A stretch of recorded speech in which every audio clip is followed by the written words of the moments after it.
स्वागत है आपका हमारे चैनल टीआई इंस्पायर्ड में।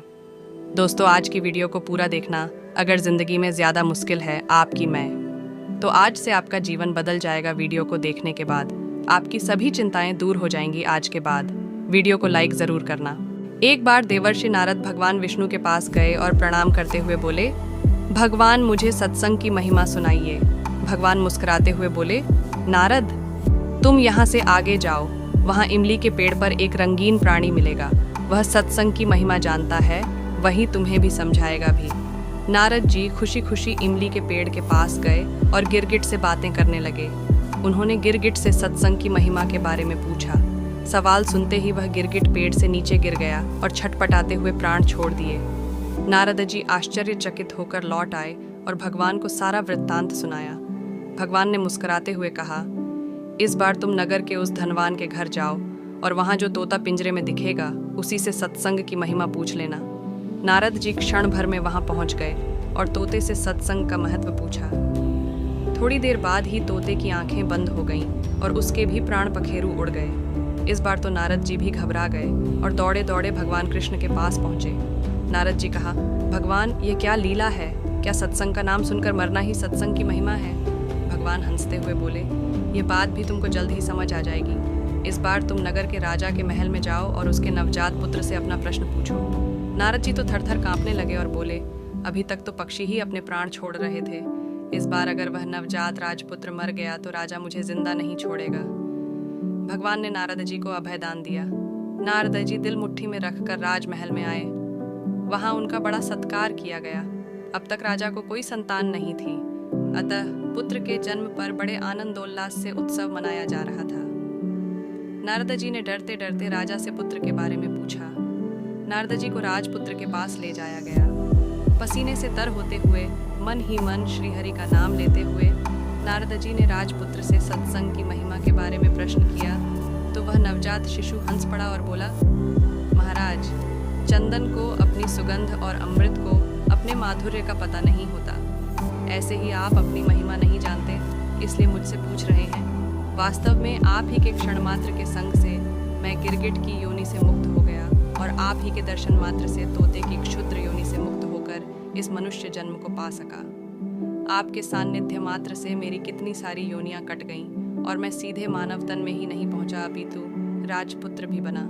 यह सत्संग का ही अद्भुत प्रभाव है। बालक बोला, हे ईश्वर, अब मुझे आशीर्वाद दें कि मैं मनुष्य जन्म के परम लक्ष्य को पालूं। नारद जी ने खुशी खुशी आशीर्वाद दिया और भगवान श्री हरि के पास जाकर सब कुछ बता दिया। भगवान ने कहा, सचमुच सत्संग की बड़ी महिमा है। संत का सही गौरव या तो संत जानते हैं या उनके सच्चे प्रेमी भक्त। इसलिए जब कभी मौका मिले सत्संग का लाभ जरूर ले लेना। एक बार मैं अपने एक मित्र का तत्काल कैटेगरी में पासपोर्ट बनवाने पासपोर्ट ऑफिस गया। लाइन में लगकर हमने पासपोर्ट का तत्काल फॉर्म लिया और फॉर्म भर भी लिया, लेकिन अब तक काफ़ी समय हो चुका था और अब हमें पासपोर्ट की फ़ीस जमा करनी थी। परंतु जैसे ही हमारा नंबर आया तब तक बाबू ने खिड़की बंद कर दी और कहा कि समय ख़त्म हो चुका है, अब कल आइएगा।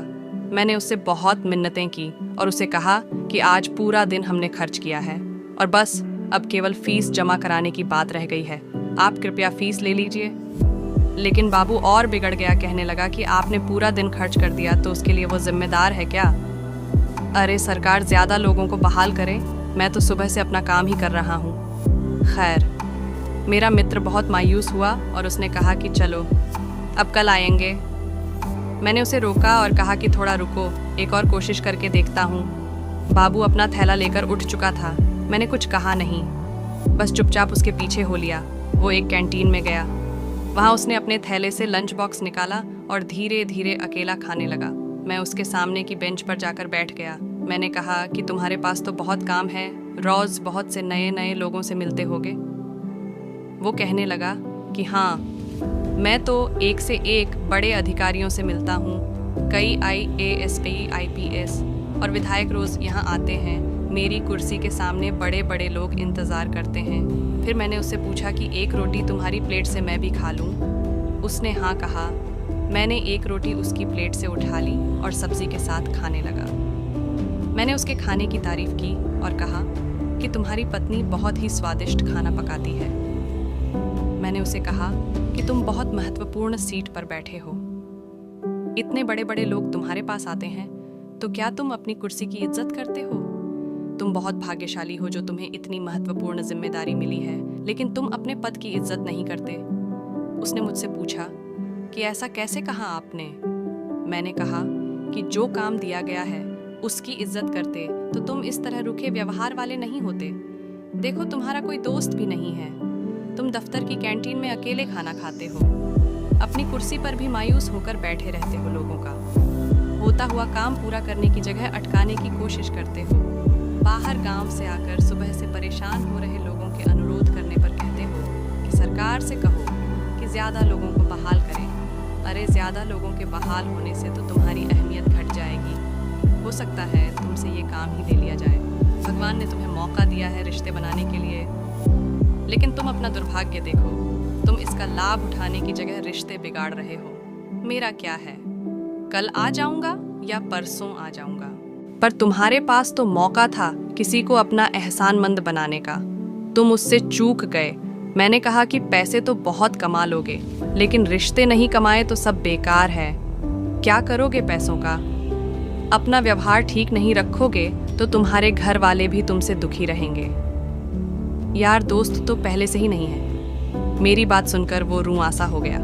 उसने कहा कि आपने बात सही कही है साहब, मैं अकेला ही हूँ। पत्नी झगड़ा कर मायके चली गई है, बच्चे भी मुझे पसंद नहीं करते। माँ है मगर वो भी कुछ ज़्यादा बात नहीं करती। सुबह 4-5 रोटी बनाकर दे देती है और मैं तन्हा खाना खाता रहता हूँ। रात में घर जाने का मन भी नहीं करता।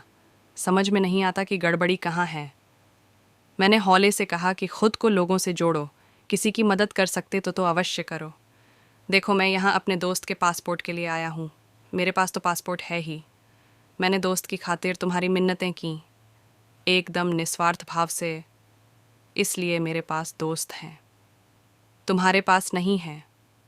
वो उठा और उसने मुझसे कहा कि आप मेरी खिड़की पर पहुंचो, मैं आज ही फॉर्म जमा करूंगा। और उसने काम कर दिया। फिर उसने मेरा फ़ोन नंबर मांगा जो मैंने दे दिया। इस वाक़ये को बरसों बीत गए। इस दिवाली पर एक फ़ोन आया। रविंद्र कुमार चौधरी बोल रहा हूँ साहब, कई साल पहले आप हमारे पास अपने किसी दोस्त के पासपोर्ट के लिए आए थे और आपने मेरे साथ रोटी भी खाई थी। आपने कहा था कि पैसे की जगह रिश्ते बनाओ। मुझे एकदम याद आ गया। मैंने कहा, हाँ जी चौधरी साहब, कैसे हैं? उसने खुश होकर कहा, साहब आप तो उस दिन चले गए। फिर मैं बहुत सोचता रहा। मुझे लगा कि पैसे तो सचमुच बहुत लोग दे जाते हैं, लेकिन साथ खाना खाने वाला कोई नहीं मिलता मैं साहब। अगले ही दिन पत्नी के मायके गया। बहुत मिन्नतें कर उसे वापस घर ले आया, जबकि वो मान ही नहीं रही थी। वो खाना खाने बैठी तो मैंने उसकी प्लेट से एक रोटी उठा ली। उससे कहा कि साथ खिलाओगी? वो हैरान थी और यकायक रोने लगी। मेरे साथ चली आई। बच्चे भी साथ चले आए साहब। अब मैं पैसे नहीं कमाता, बल्कि रिश्ते कमाता हूँ। जो आता है उसका काम कर देता हूँ साहब। आज आपको हैप्पी दिवाली बोलने के लिए फ़ोन किया है। अगले महीने बिटिया की शादी है, आपको ज़रूर आना है। बिटिया को आशीर्वाद देने रिश्ता जोड़ा है। आपने वो बोलता जा रहा था और मैं सुनता जा रहा था। सोचा नहीं था कि सचमुच उसकी ज़िंदगी में भी पैसों पर रिश्ता इतना भारी पड़ेगा। दोस्तों, आदमी भावनाओं से संचालित होता है, कारणों से नहीं। कारण से तो मशीनें चला करती हैं।